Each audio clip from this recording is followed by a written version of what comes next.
5 years had passed since the war ended. The galaxy had changed in ways nobody could have predicted. Commander Rekthar, now retired from military service, sat in his small home on a quiet colony world. His desk was covered with papers and data tablets. He was writing his memoirs. The publisher had told him it would be an important book, a historical document. Future generations would read it to understand what had happened during the human war. He read over the passage he had just written. It was the conclusion, the final words of his book, the message he wanted to leave for those who came after. I have been asked many times why humanity was so terrifying in combat. People expect me to say it was their weapons, or their tactics, or their numbers. But that is not the answer. Those things made them effective, yes, but not terrifying. What made humans terrifying was their capacity for controlled violence. Most species, including my own, are either peaceful or aggressive.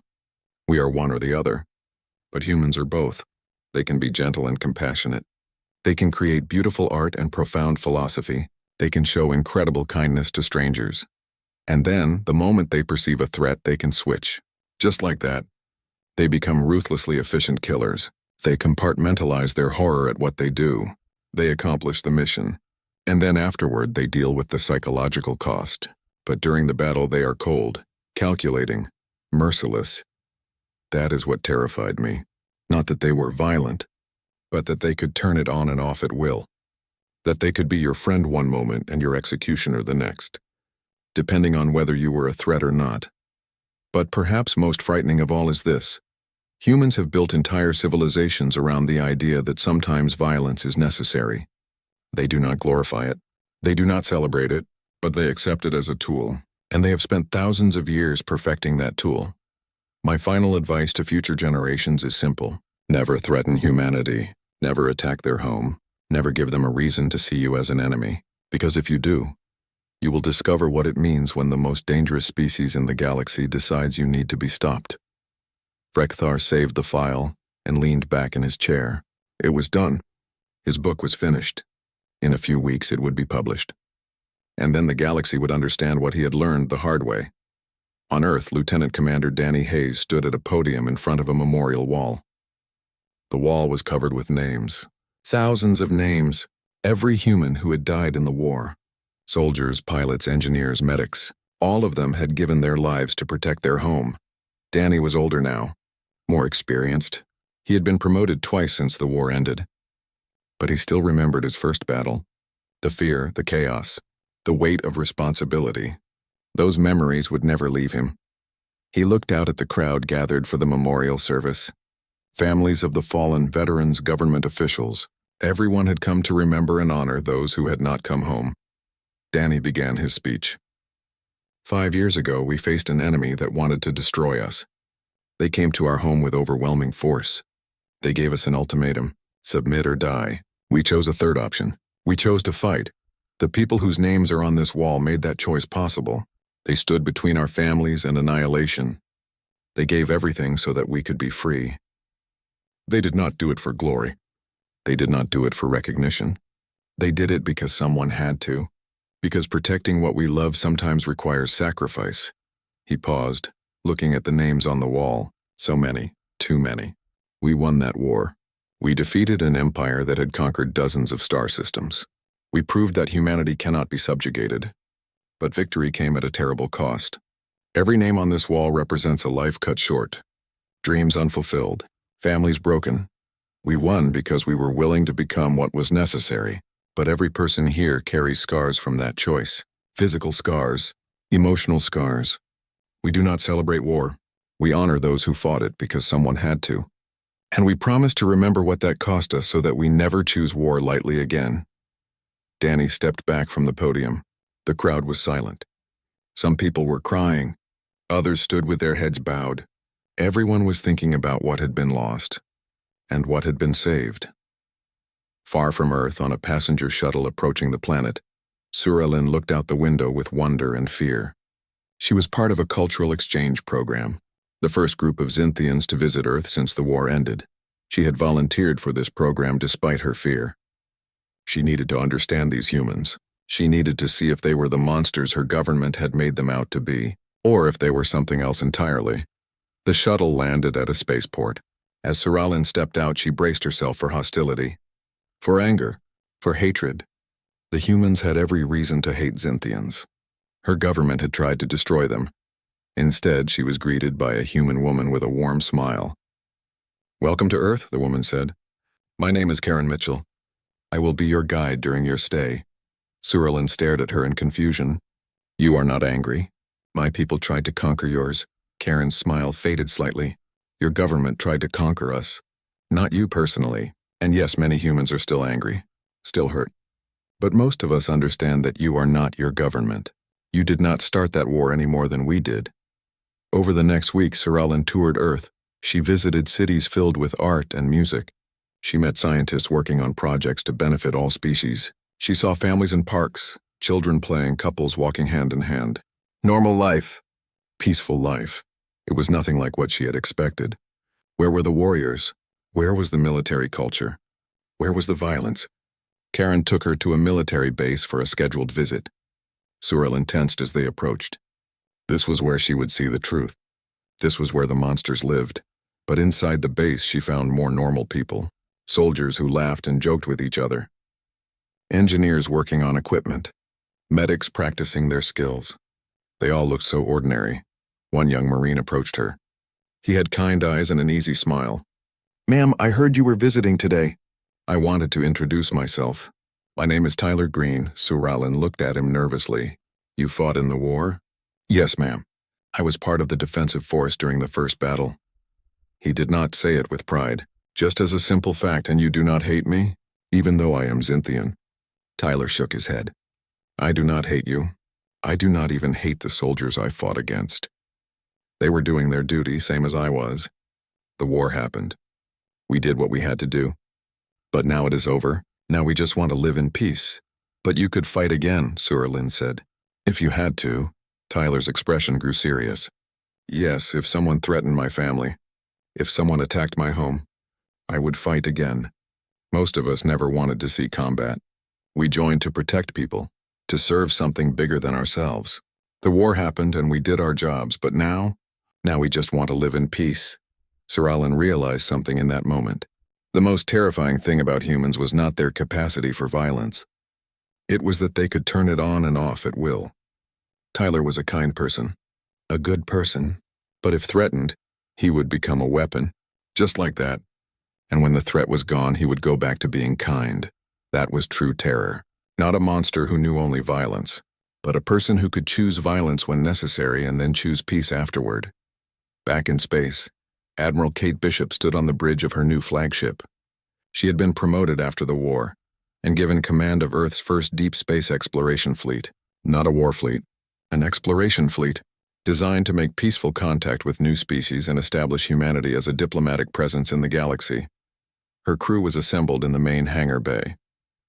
200 officers and enlisted personnel, scientists, diplomats, engineers, all of them ready to represent humanity to the stars. Kate looked at them and felt pride. These were good people. They would do good work. They would show the galaxy that humanity was more than warriors. She began her address. 5 years ago, the galaxy learned what humanity can do in war. We proved that we cannot be conquered, that we will fight with everything we have to protect what we love. The galaxy respects us now. Some species fear us. Others admire us. But they all know not to threaten us. But that is only part of who we are. Today we begin showing the galaxy the rest. We will explore. We will learn. We will build friendships. We will prove that humans are more than weapons. We are artists, scientists, teachers, dreamers, and we have so much to offer the universe. Our mission is peace. But we are still armed. We are still ready, because the galaxy needs to understand both sides of humanity, that we prefer peace but will never hesitate to defend ourselves, that we can be your greatest ally or your worst enemy, depending on how you treat us. We did not ask to be warriors, but we will never apologize for defending ourselves. Now let's prove we are more than what we had to become. Let's show the galaxy what humanity can do when given a chance to build instead of destroy. The crew cheered. Kate felt hope for the first time in years. The war was behind them. The future stretched ahead, and humanity would make the most of it. In a small home on a frontier colony, A young alien child looked up at their parent with curious eyes. "Parent, I heard about the humans at school today. Are they dangerous?" Krellix had seen 3,000 years of galactic warfare recorded in the Valorian archives. He had studied every major battle, memorized every tactical doctrine, and earned his rank through 2 decades of flawless military service. But nothing in his training prepared him for the moment his world would change forever. The Eternal Sentinel shook violently as another plasma blast struck its shields. Krellix gripped his station with all 4 arms, his crystalline exoskeleton reflecting the red emergency lights that now bathed the command deck. Around him, other Valorian officers worked frantically at their consoles, trying to make sense of an enemy that should not exist. The Devourer swarm had appeared 3 weeks ago at the edge of Coalition space. At first, the reports seemed like technical errors or mass hallucinations. Ships disappeared without distress calls. Colonies went silent overnight. Mining stations simply vanished from sensors. When the Coalition finally sent a fleet to investigate, they found something worse than any nightmare their combined cultures could imagine. The swarm did not use ships in any traditional sense. Their vessels were living creatures, massive organic constructs that moved through space like predators hunting prey. Each one was different, evolved from whatever biomass the swarm had consumed. Some looked like grotesque insects scaled up to impossible sizes. Others resembled deep-sea creatures with too many tentacles and mouths that opened in wrong directions. All of them were hungry. Commander Thanezor stood at the center of the command deck, his posture perfect despite the chaos around him. He was old by Valorian standards, his crystalline body showing the slight cloudiness that came with age. But his mind was sharp and his voice cut through the noise with absolute authority. All ships execute retreat pattern 7. Maintain formation and focus fire on the lead biovessel. The commander's orders were precise, exactly what doctrine demanded. But Krellix could see the tactical display, and he knew the truth that no one wanted to say out loud.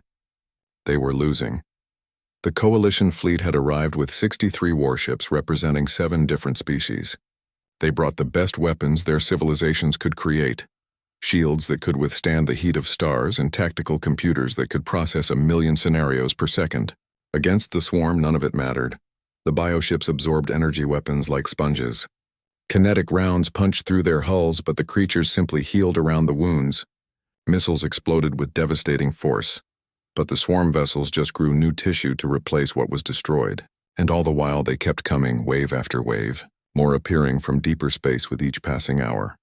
A Threx battle cruiser exploded on the view screen, its insectoid crew of 300 dead in an instant. Krellix felt nothing at the sight, not because he was cruel, but because Valorian military training emphasized emotional control above all else. Feelings were distractions in battle, logic was survival. But somewhere deep in his mind, behind all the conditioning and discipline, a small voice whispered that maybe they had trained away something important. "Commander, we have a hull breach on Deck 7, another on Deck 12. Shield generators are failing." The reports came in rapid succession, each one worse than the last. The Eternal Sentinel was dying, and everyone aboard knew it. Thanezor made the decision without hesitation. Abandon ship. All crew to escape pods. Navigate to the nearest habitable world and await rescue. He paused, consulting his tactical computer. Protected primitive world 4722. Coordinates uploaded to all pods. Krellix felt his limbs move automatically, following evacuation procedures drilled into him since training academy. He grabbed his emergency pack and joined the stream of Valorian warriors flowing toward the pod bays.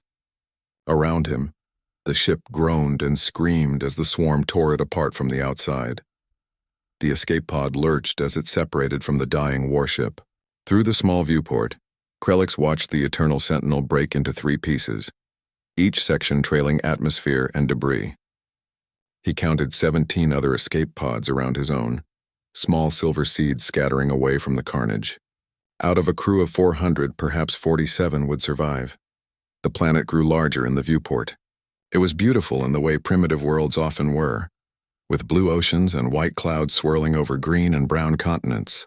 The Coalition had marked it as protected, meaning the species living there had not yet developed space travel. Standard procedure was to avoid all contact, but standard procedure had died along with the Eternal Sentinel. The pod shook violently as it entered the atmosphere. Krellick strapped himself in tighter and prepared for impact.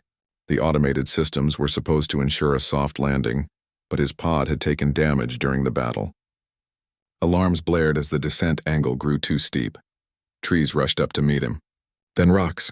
Then the world turned into noise and pain and spinning chaos. The pod hit once, twice, 3 times. Each impact rattling Krellick against his restraints hard enough to crack his crystalline skin.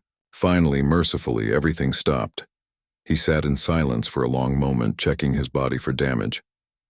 His left lower arm was fractured. 2 ribs cracked. His translator implant was offline, but his primary communication organ still functioned. He would survive. Krellick unsealed the pod door and stepped out into an alien forest. The air was thin but breathable. The gravity was slightly lower than Valoria, which would help with his injuries. Tall plants that the database called trees surrounded the crash site. The pod had carved a path of destruction through them, leaving broken trunks and torn earth. Krellick activated his emergency beacon and waited. Other pods landed nearby over the next hour. Krellick watched from cover as his fellow warriors emerged, checking themselves for damage and gathering supplies. Commander Thainzor's pod landed last, coming down with perfect precision in a clear meadow. The old warrior stepped out looking as composed as if he had just finished a routine training exercise. 47 survivors gathered at the commander's location. Besides the Valorians, there were 6 Threx warriors whose pod had landed nearby. 3 Mindari telepaths, 2 Quartzian scouts, and 1 Saurek heavy weapons specialist. They were battered, injured, and stranded on a primitive world with no way to call for help. But they were alive and they were soldiers. Thainzor began organizing them immediately. We establish a perimeter, set up basic shelter, treat the wounded. No contact with the native population under any circumstances. We wait for coalition rescue. His orders were clear and everyone moved to obey. That was when the humans arrived. Krellick heard them before he saw them. The sound of their vehicles was loud and crude, internal combustion engines that burned refined petroleum. Primitive technology, just as the database had indicated. But they moved fast and they arrived in force. 20 vehicles surrounded the landing site within minutes. They were armored and equipped with weapons that fired chemical propellant rounds. Soldiers in camouflage uniforms emerged from the vehicles, spreading out with practiced efficiency. They moved well for primitives, Krellick thought. Almost like they knew what they were doing. The Valorian warriors raised their plasma rifles, ready to fight or flee depending on Commander Thainzor's order. But the human commander did something unexpected. He stepped forward alone, his weapon pointed at the ground, his other hand raised palm forward in what appeared to be a gesture of peace. The human spoke, and somehow Krellick understood him. His translator implant flickered back to life, recognizing patterns in the primitive language. "Stand down," the human said to his own troops. "We're not here to fight. These people need help." Krellick felt confusion ripple through his understanding of reality. The Coalition database said this species was barely past their industrial revolution. They had only recently split the atom. They possessed no space travel, no energy shields, no quantum communications. By every measure, they were primitive. Yet this human commander had just ordered his troops to offer assistance to heavily armed alien soldiers who had crash-landed on his world. The human approached Commander Thainzor directly, showing no fear despite being a full head shorter than the Valorian, and facing a being with 4 arms and a body that could shrug off small arms fire. "I'm Colonel Jake Morrison, United States Air Force. We tracked your orbital battle and saw your ships falling. We came as fast as we could." Thainzor's voice was cold when he replied through his translator. "You should not be here. Your species is protected under Coalition law. We cannot make contact with pre-spaceflight civilizations." Colonel Morrison smiled, and Krellick would later learn that humans smiled when they found something amusing. "Well, I hate to break it to you, but contact's been made. We've been listening to your transmissions for 30 years. We've decoded most of your languages, and we've been watching that battle up there." He pointed at the sky. "Those things that attacked you? They're dropping pods to our surface right now, so we can either stand here arguing about protocol, or we can help each other survive." That was when Krellick saw them descending through the clouds. Dozens of swarm drop pods burning through the atmosphere like meteors. They were targeting population centers, he realized. The human cities would be overrun within hours. The first swarm warrior emerged from its pod at dawn. Krelix watched through the command center screens as the creature tore itself free from the organic cocoon that had carried it through atmosphere. It stood 12 feet tall on 4 legs, its body covered in overlapping plates of bioarmor that glistened wet in the morning light. Where its head should be, there were only sensors and a mouthful of crystalline teeth. It had no eyes that Krelix could identify, but it moved with purpose, turning toward the nearest source of biomass, which happened to be a small farm 3 miles from the landing site. Krelix expected the humans to evacuate the civilians and establish a defensive perimeter. That was standard coalition doctrine. Protect population centers, sacrifice the outlying areas, consolidate forces for maximum efficiency. It was logical. It was proven. It was how civilized species waged war. The humans did something different. 2 attack helicopters appeared over the ridge, flying low and fast. They opened fire while the swarm warrior was still a mile from the farm. Rockets streaked from their weapons pods, impacting the creature with enough force to knock it sideways. Machine guns followed, thousands of rounds per minute hammering into bioarmor that was designed to withstand plasma fire. The swarm warrior didn't die. The rockets had damaged it, blown chunks off its armor, but it was already healing.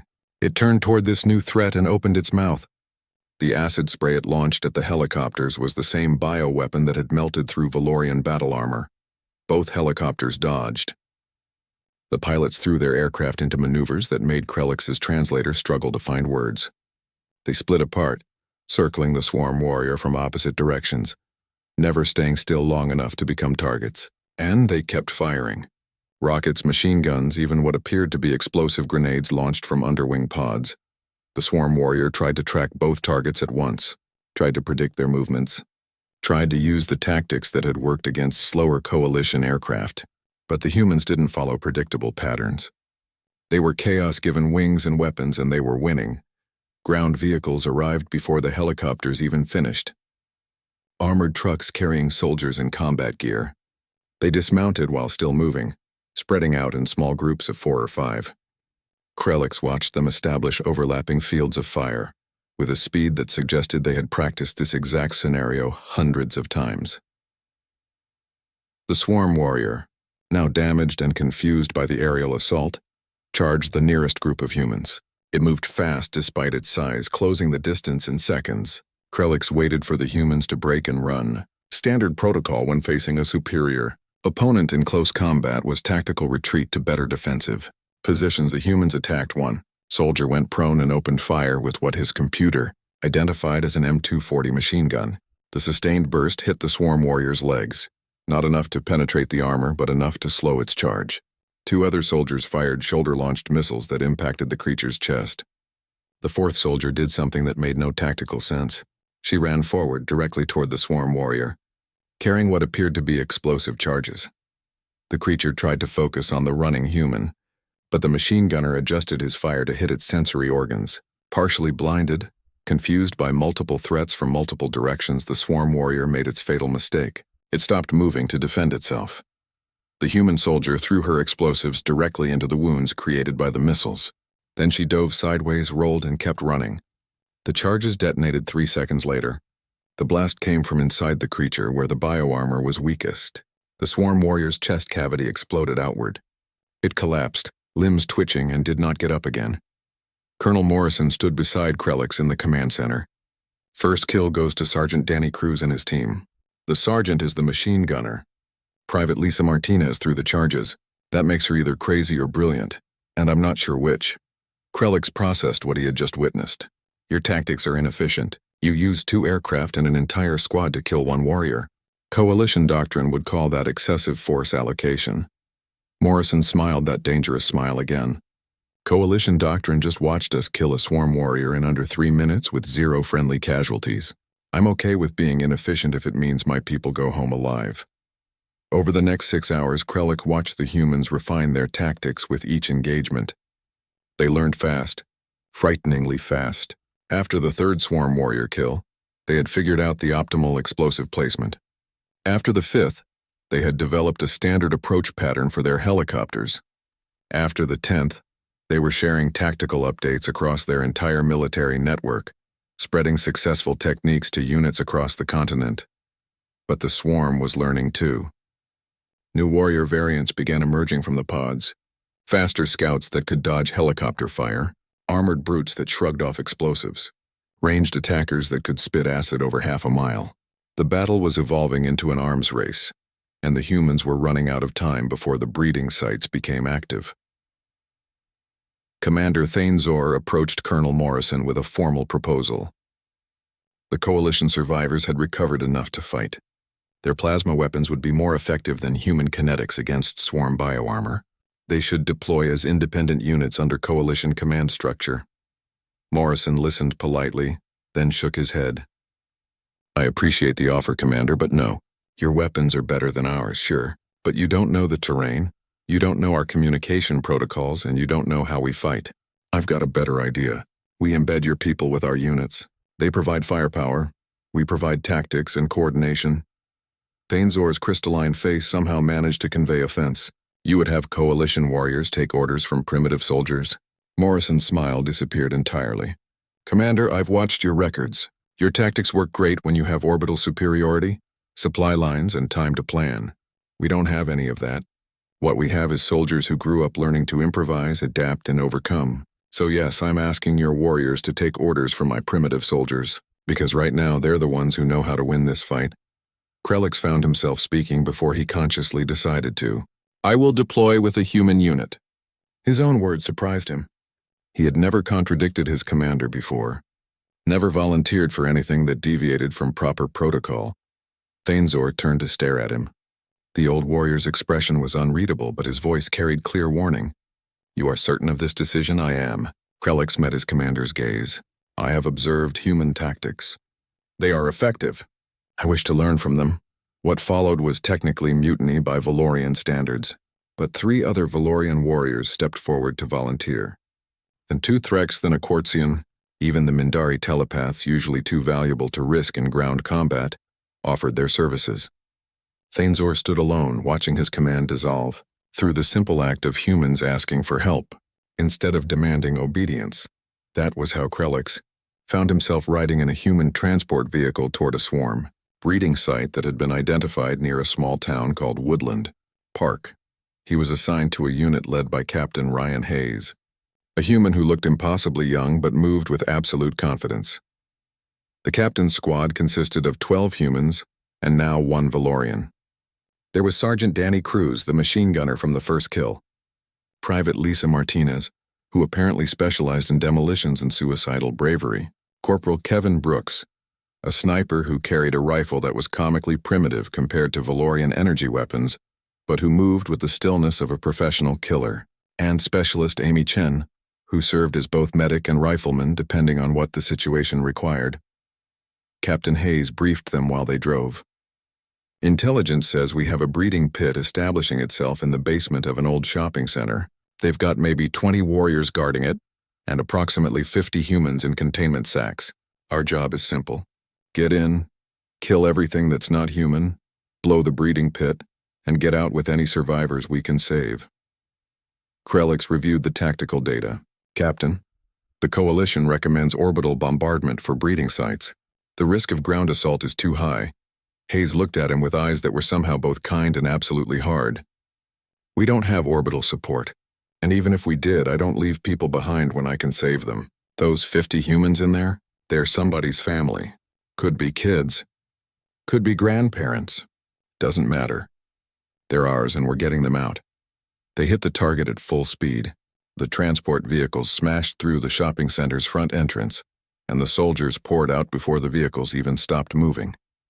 Krellix followed, his plasma rifle charged and ready. The interior was a nightmare.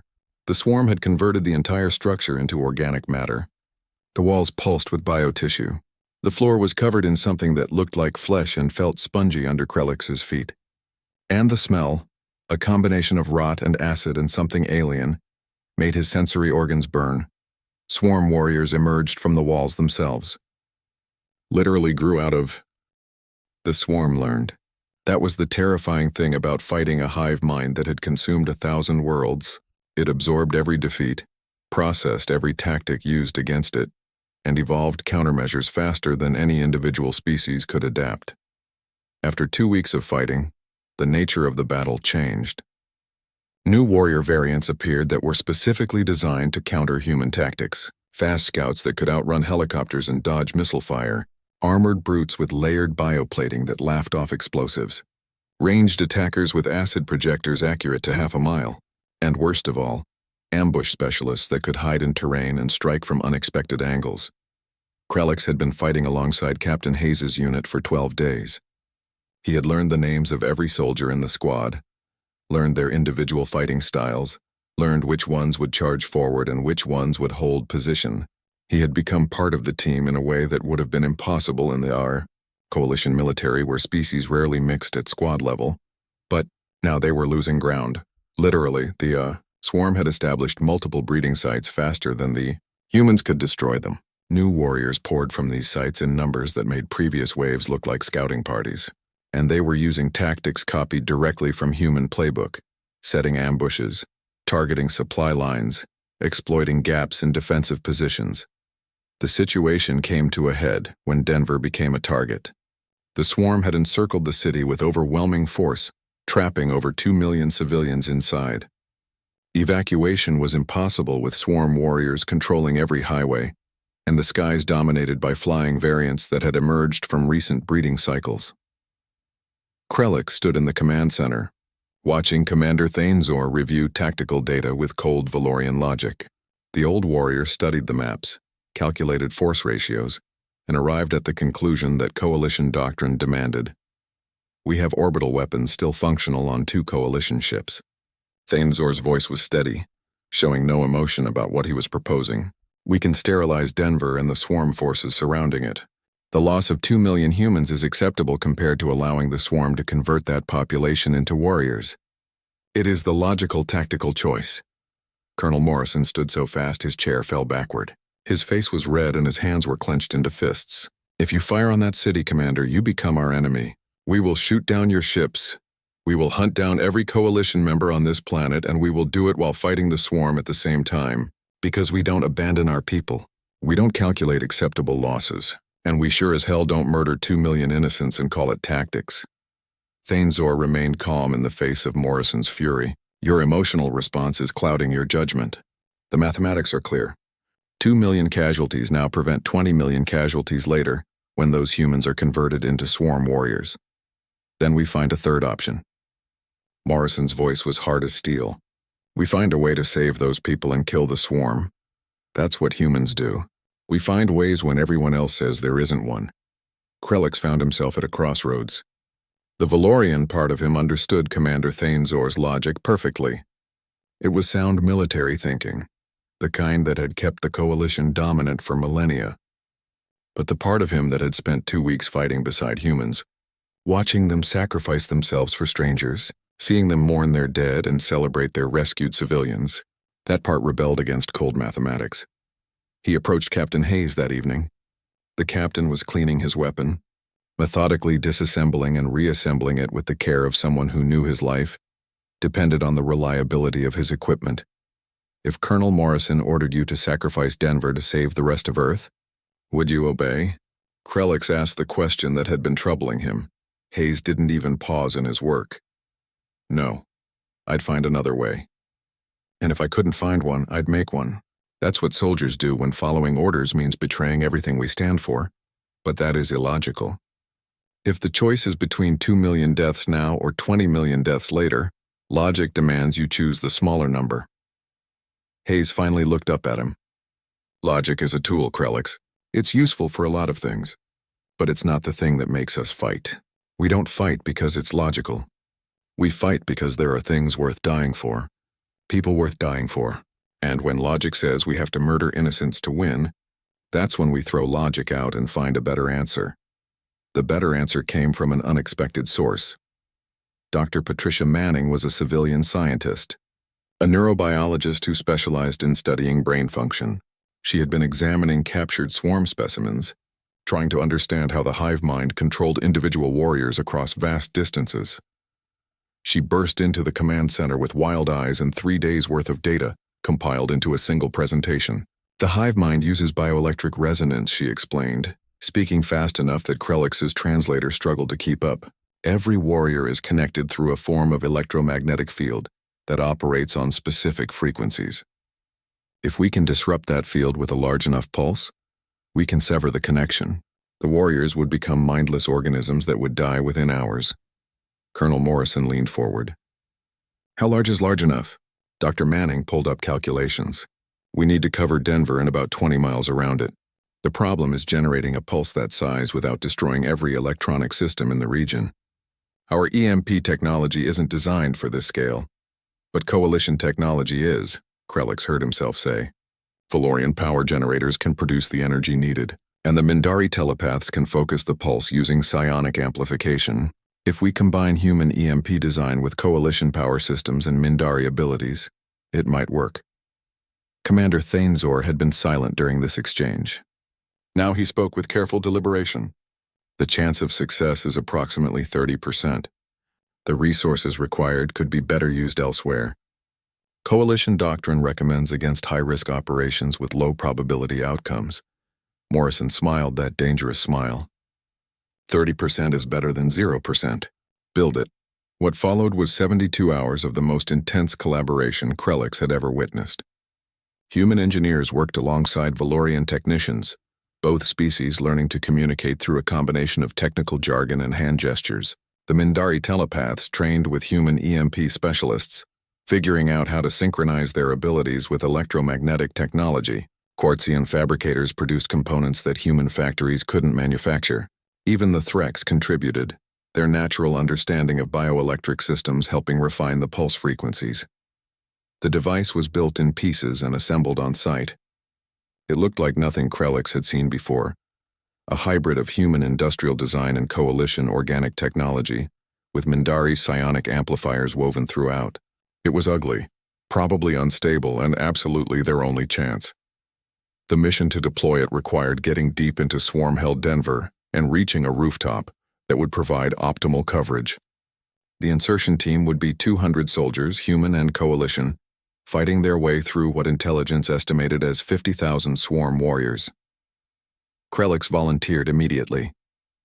Captain Hayes's entire squad volunteered.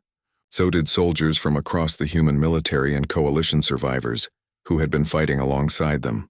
By the time Colonel Morrison finished taking names, he had to turn people away because the transport vehicles could only carry so many. The night before the mission, Amy Chen found Krelix checking his plasma rifle for the 100th time. She sat down beside him without asking permission, which he had learned was very human behavior. "You scared?" she asked.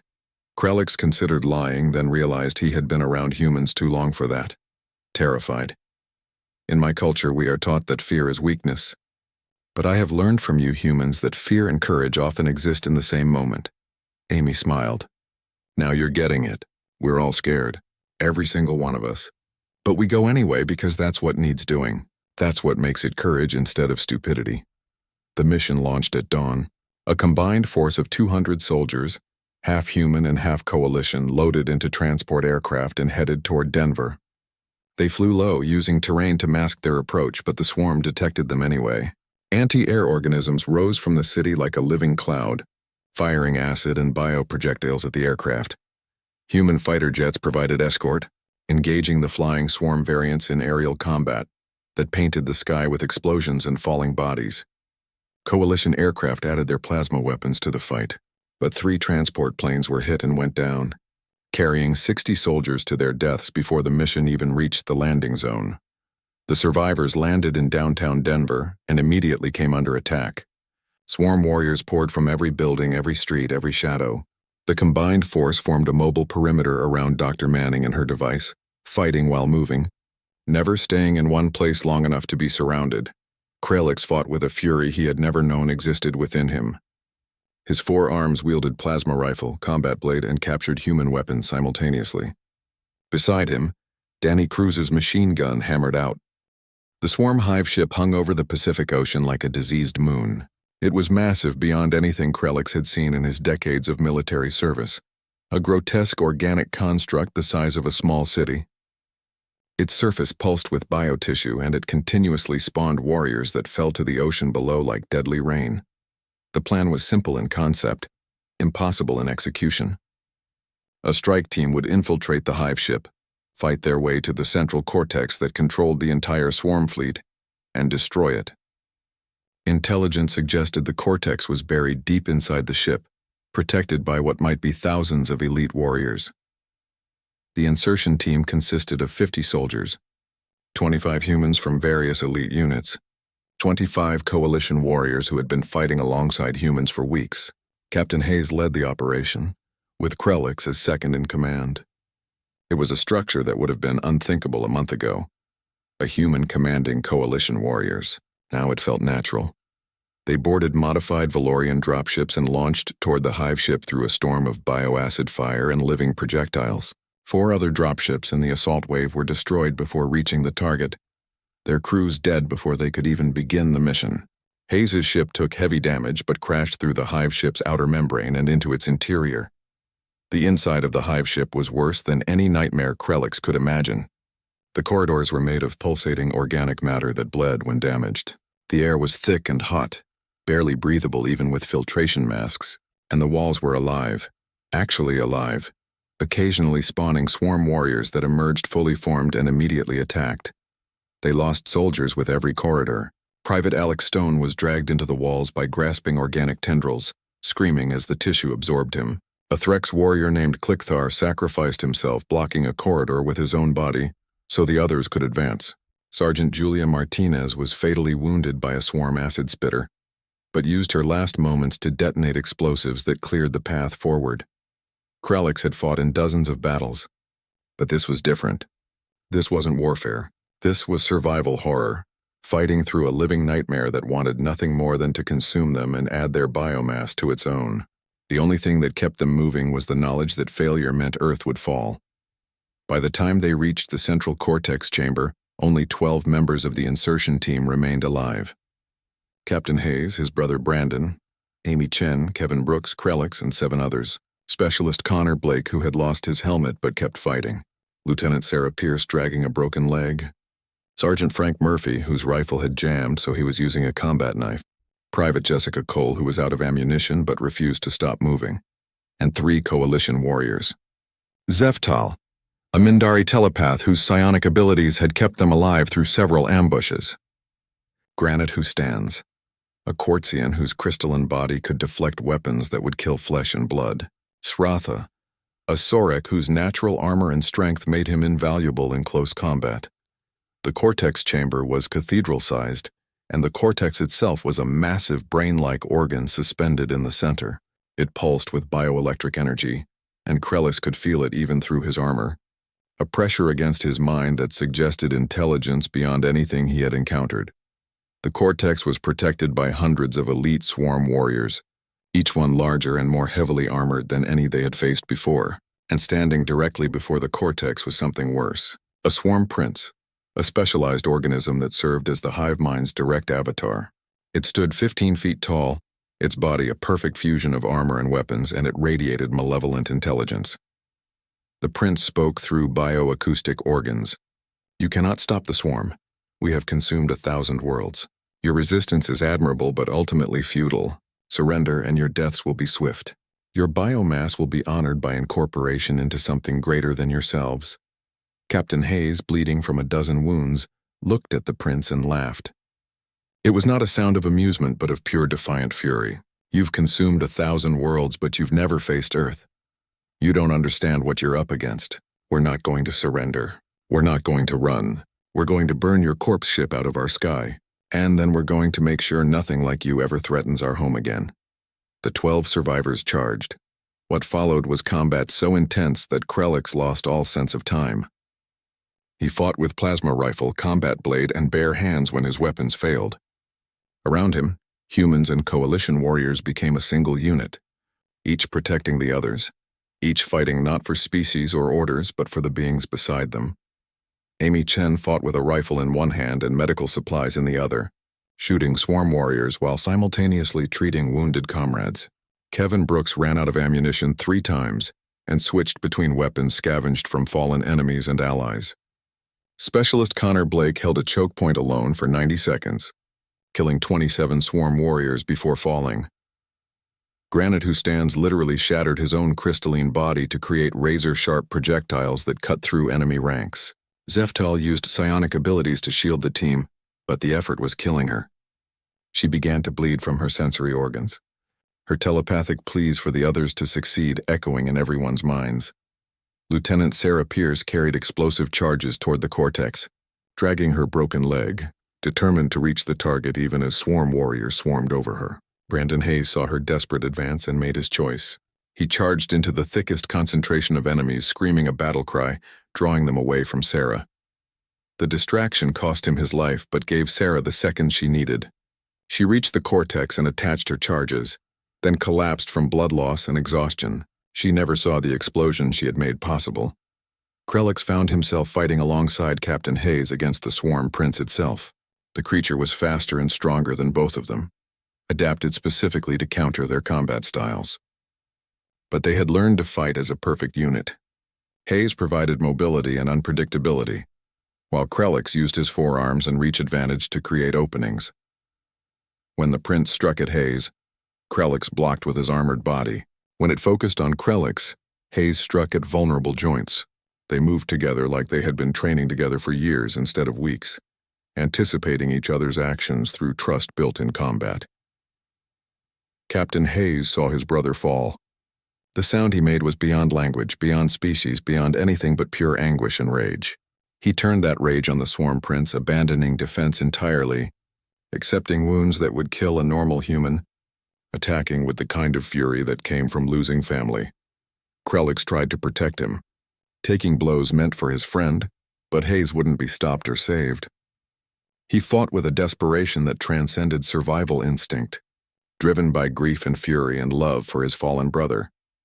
The prince began to speak about the futility of emotion, about how the swarm was superior precisely because it had transcended individual feeling.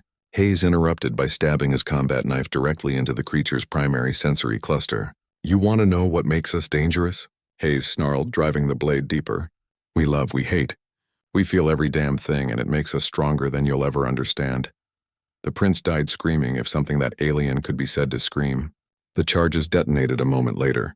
The cortex ruptured, spraying biomatter across the chamber, and throughout the Pacific Theater, swarm warriors suddenly lost coordination, their tactics dissolving into mindless aggression. The entire hive ship began to die. The organic walls started to decompose, the air became toxic even through masks, and the structure itself began to break apart. Automated drones deployed by the human fleet found the survivors and pulled them toward extraction points. Of the 12 who entered the cortex chamber, 5 emerged alive. Captain Hayes, Amy Chen, Kevin Brooks, Krellix, and the Sauricus Ratha. All of them were wounded badly enough that they couldn't walk. The drones carried them out and loaded them onto evacuation craft while the hive ship collapsed and fell toward the ocean below. The battle for Earth continued for another 16 hours, but with the hive ship destroyed, the outcome was inevitable.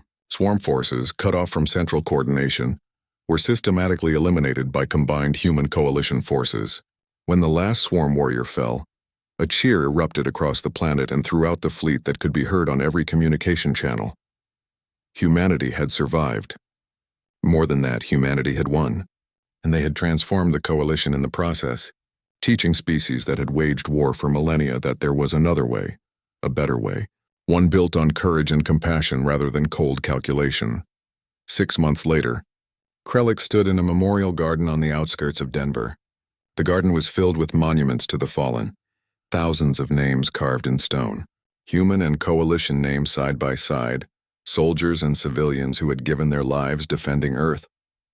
He came here every day when he was planetside, drawn by something he still didn't fully understand. Grief, perhaps, or gratitude, or the need to remember what he had learned from these strange, fierce, impossible,